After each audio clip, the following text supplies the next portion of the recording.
হযরত আদম আলাইহিস সালাম মানবজাতির পিতা, সৃষ্টি থেকে পৃথিবীর আগমন পর্যন্ত। আসসালামু আলাইকুম। আজ আমরা জানব পৃথিবীর প্রথম মানুষ, প্রথম নবী হযরত আদম আলাইহিস সালামের জীবন কাহিনী।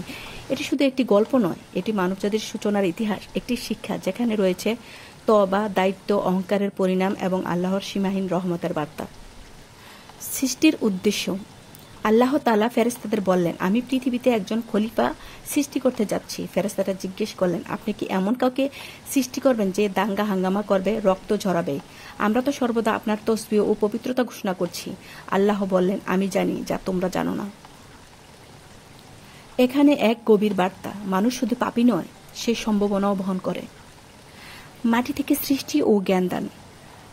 আল্লাহ পৃথিবীর মাটি থেকে হযরত আদম আলাইহিস সালামকে সৃষ্টি করেন, তার সুন্দর অবয়ন দেন এবং নিজে রূহ ফুঁকে দেন। আল্লাহ তাকে শিখিয়ে দেন বিভিন্ন বস্তুর নাম।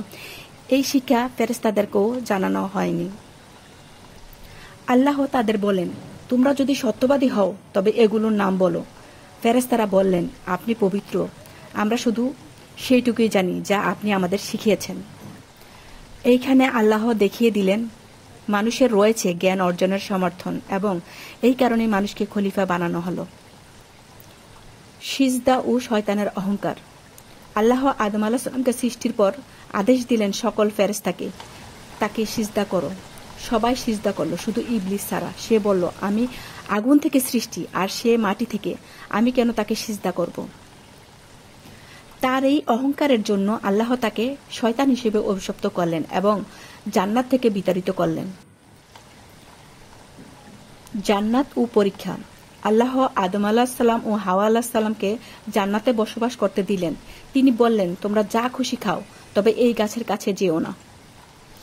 শয়তান তখন ফিস ফিস করে বলল, এই গাছই তোমাদের চিরঞ্জীবী করে দেবে, তোমরা দেবদূত হয়ে যাবে। তারা ভুলবশত নিষিদ্ধ গাছ থেকে ফল খেয়ে ফেললেন। এই পরীক্ষায় তারা ব্যর্থ হলেন, কিন্তু এখানেই শুরু হয় মানব জীবনের আসল শিক্ষা। তওবা ও ক্ষমা। আল্লাহ আদম ও হাওয়াকে পৃথিবীতে পাঠিয়ে দিলেন, কিন্তু মুখ ফিরিয়ে নিলেন না। আদম আলাইহিস সালাম গভীর অনুতাপে বললেন, হে আমাদের রব, আমরা নিজেদের প্রতি জুলুম করেছি। আপনি যদি আমাদের ক্ষমা না করেন তবে আমরা ধ্বংস হব। আল্লাহ তাদের তওবা কবুল করলেন। এখানেই ইসলামের এক বড় শিক্ষা। ভুল হতেই পারে, কিন্তু তওবা করলে আল্লাহ ক্ষমা করেন। সন্তান ও বংশ বিস্তার। আদম ও হাওয়া পৃথিবীতে বসবাস শুরু করেন। তাদের সন্তানদের মধ্যে কাবিল ও হাবিল ছিল। হাবিল আল্লাহর সন্তুষ্টির জন্য কোরবানি করেছিল, আর কাবিল ঈর্ষায় হাবিলকে হত্যা করে। এই ঘটনা ইতিহাসের প্রথম হত্যা এবং শিক্ষা দেয় ঈর্ষা ও অহংকারের ফল কতটা ভয়াবহ। আদম আলাইহিস সালামের নবুয়ত ও মৃত্যু। আল্লাহ আদম আলাইহিস সালামকে নবী হিসেবে মনোনীত করেন এবং তাকে ওহী প্রদান করেন। তিনি মানুষকে আল্লাহর একত্বে বিশ্বাস ও সৎপথে চলার দাওয়াত দেন। অবশেষে দীর্ঘ 960 বছর বয়সে তিনি ইন্তেকাল করেন। জীবনের শিক্ষা ও উপসংহার। এই কাহিনী থেকে আমরা কি শিখি? 1. মানুষ ভুল করতে পারে, কিন্তু তা থেকে ফিরে আসাও তার গুণ। 2. অহংকার ধ্বংস ডেকে আনে, যেমন শয়তানের হয়েছে। 3. আল্লাহ আমাদের ভালোবাসেন, তিনি সুযোগ দেন। 4. আমরা সবাই আদম আলাইহিস সালামের সন্তান, তাই মানবতার প্রতি দায়িত্ববান হওয়া আমাদের করণীয়। শেষ কথায়, প্রিয় দর্শক, এই কাহিনী আমাদের আত্মসমালোচনার সুযোগ দেয়। আমরা কতবার ভুল করি, কিন্তু তওবা করতে কি আমরা প্রস্তুত?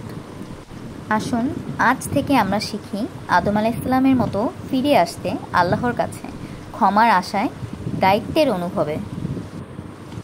এমন আরও শিক্ষণীয় ভিডিও পেতে আমার চ্যানেলটি সাবস্ক্রাইব করুন। ধন্যবাদ।